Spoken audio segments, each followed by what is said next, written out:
Good morning সবাইকে। আজকে হলো সোমবার, আজকে নিরামিষের দিন। আজকে একদিকে ভাত, একদিকে সয়াবিনের তরকারি আর নিরামিষ একটা সবজি বানাবো ভাবছি। তার জন্য এখানে একটু সবজি কেটে নিয়েছি, নিরামিষ সবজি বানাবো।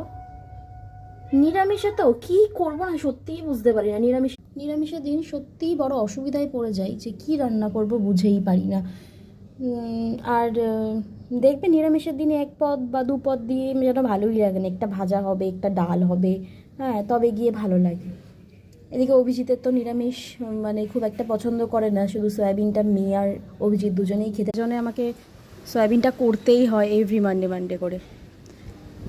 ভালো লাগছে হাওয়াটা, বৃষ্টিটা থেমেছে আর এখানে একটু ঝোড়ো ঝোড়ো হাওয়াও দিচ্ছে, আকাশটা আস্তে আস্তে পরিষ্কার হচ্ছে, দেখেও ভালো লাগছে। আজকে একটু বাড়ি যাওয়ার কথা আছে, বাপের বাড়ি। আজকে আমাদের ওই বাড়িতে রান্না পূজা হয়।